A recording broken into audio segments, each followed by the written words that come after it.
completely different. I began the show with some positive vibes because I didn't want to begin by absolutely demolishing this headline that's going to make me 10 out of 10 mad. Now, Illinois is very corrupt. All the dirty, rotten politicians make it look awful. All of my mom's boomer friends are moving out of Illinois. I wonder why. It's an awful place.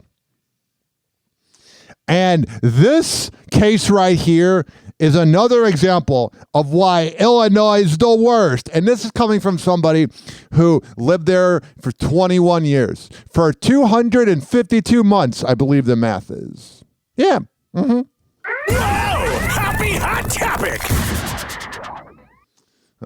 Jussie Smollett's case got overturned by Kim Foxx, who is this prosecutor that sides with all the criminals because she's a bitch. Breaking news, the Illinois Supreme Court just ruled on the case of Jussie Smollett. The Illinois Supreme Court ruled in favor of Jussie Smollett. Here's the problem. Now Jussie's going to say that he's innocent, and we're going to have to hear him go, I didn't do it. I didn't do it. Black power. Screw you. Attorneys for Smollett took his case to the Illinois Supreme Court in an effort to get his 2021 conviction overturned. Here's the thing. Is this whole thing he did was so strange because he said that there were MAGA supporters in Chicago, which very few people are Republican in Chicago. And second of all, it was like January 2019 when it was like -10 out. Nobody's getting Subway. Joining us on the phone is our legal analyst, Paul Lisnick, to break it down for us. Paul, tell us if this is a surprise or what they base this ruling on. I'm surprised. They're basing it off of the fact that Kim Foxx sides with all the criminals. Why do you think crime keeps happening in Chicago? Because prosecutors like Kim Foxx give these little easy deals to all of the criminals. They will literally rape a grandma and kill them. And they're like, oh, they're a troubled teenager. Illinois and Chicago is a joke. Well, generally, they accepted the ruling of the dissenter of the appellate court, Justice Frederica Lyle. And it's interesting. The court here sort of notes that this is a case that the public is watching. They are very aware of that. But basically, Robin, what the court has said here is, look, he had an agreement. There was an agreement to pay a fine, to do community service. He did that. But he wasted everybody's fucking time. I try not to swear on here. There is record-breaking crime every single year in Chicago. And this moron, first of all, just because you're a Trump supporter doesn't mean you're a bad person. I'll just say that right now. And what he did to waste everybody's time and all the police that had to be involved in his gay buddies beating him up, you're a loser. You will always be a loser, and you will always be remembered as a loser, okay? Makes me so mad. And that coming in and appointing a special prosecutor after that point. And then in the court room, he's like putting up his fist like he's Malcolm X. No, you're a fucking criminal. They got lucky because fucking Illinois doesn't do anything to criminals. But basically, Robin, what the court has said here is, look, fuck he had you. an agreement. There was an agreement to pay a fine, to do community service. He did that. And that coming in and appointing a special prosecutor after that point violates his agreement. Essentially, it's double jeopardy. You're trying him again for something he already had an agreement to. The court does say that if there had been an agreement and it had happened before the phrase judgment attached, that kind of thing, it might be different. But essentially, or jeopardy, I should say, jeopardy attached, it might be different. But here they're saying, no, jeopardy had already attached. Here's the thing. If I did this, maybe because I'm white, if I did this, I would be facing the time. Too late. He did what he was asked to do. He did it. He walks. And this has not been sent back for other, new trial or anything like that. Judgment reversed. Case over. All right. So again, Paul, it's not about the merits of the case, but how the case was handled. Am I hearing you right? Yeah, that's a great point. Basically saying because there was an agreement made, this is the way it's done. And it would be injustice to take it underway. That's why I say they sort of note that the public was watching this. People may feel that what Jussie did was improper and all that, but correct. It was. He got lucky. I am so glad that people are moving out of Illinois. What an absolute shithole it is. The fact that a deal was struck with him, he abided by it, he did what he was asked to do. You can't go after him after that. But he wasted everyone's time and taxpayer money. Are you serious here? I don't even know why Kim Foxx doesn't get more about it. Why she doesn't get more hate. She lets all the criminals go. And then they wonder why it keeps happening. You'll have repeat offenders stealing cars in that. Chicago's a joke, man. Absolute joke. I don't even take pride in it.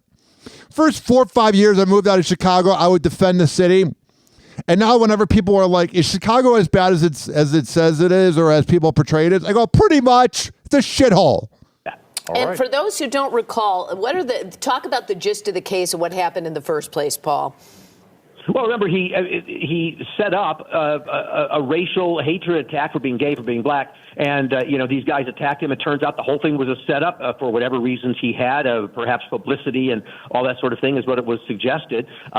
He denied all of that, and that's what's going to drive me nuts. Is now he's going to say he's innocent. Now he's going to say, I didn't do anything. Screw you. You're a hack actor. Empire was about to end. You didn't know what you're going to do with your career, so you had to make up this hate crime to waste everybody's time to be relevant because nobody really knew who you were unless you were an Empire fan.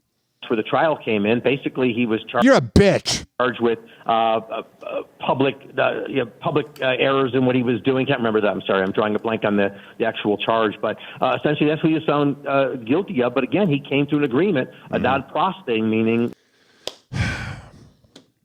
The rich and elites always win. Jussie Smollett is a free man. It is both stunning and not unexpected. The Illinois Supreme Court has said this is just like the Bill Cosby case, that the prosecutors struck a deal. If he can be released, so will Diddy. And I kind of knew that Jussie was going to get released when they were pushing back his jail sentence a year. Who the fuck gets a jail sentence pushed back a year? In this case, with Jussie Smollett. And the deal, the first time around, when Kim Foxx, the state's attorney, filed charges, the deal was do 15 hours of community service, pay $10,000. Can you imagine his entitled ass doing community service? Oh my God, I'd rather have gay sex. They dropped the case, and then it was refiled because of pressure in Chicago. Kim Foxx had some relationship with Jussie's family. People said it was untoward. So they went back to the grand jury, filed the same charges again, essentially. And ultimately, Jussie was convicted and sentenced to 150 days in prison. Well, the Illinois Supreme Court said no, that once you strike a deal, and especially when the defendant performs his end of the bargain, it's over. It is double jeopardy. If this was a Trump supporter and they were saying that somebody who was black did something, do you think they would get their case overturned? To prosecute him again. So this is a stunning loss for the state's attorney in Chicago. And it really is underscoring something. This happened in the Bill Cosby case, where prosecutors went back on a deal. And when you look at what's going on with prosecutors now, that you've got some of them actually running for office. Yeah, that's Illinois. I will never move back to Illinois unless I got some high-paying job. Nope. Saying, if I'm elected, I'll prosecute so-and-so. Not the way the justice system is supposed to work. I have been a lawyer for almost 50 years, and it was not this way before, and it's becoming this way. When prosecutors strike a deal, they have to honor it. Prosecutors are there to do justice, at least that's the theory, and not to win votes. Prosecutors are not there to cave to public pressure. I love Harvey Levin. He says a lot of scumbag things about exploiting people's relationships and that, but this is spot on. Because the public doesn't like the result. And that seems to be what the trend is. It's got to stop. It won't. Unfortunately, it's only going to get worse in Illinois. Hey, at least the Chicago Bears are good. At least the Chicago Bulls are good. At least the Chicago Cubs have had a playoff win since they won the World Series 9 years ago. At least the Blackhawks have been good recently. At least the Chicago White Sox have the best, had not the worst record ever. Oh, wait, that's right. At least taxes, I'll double it up. At least taxes aren't at an all-time high and everybody's moving out and weed's expensive there. All right, enough. Screw you, Illinois. Happy hour. Happy hour.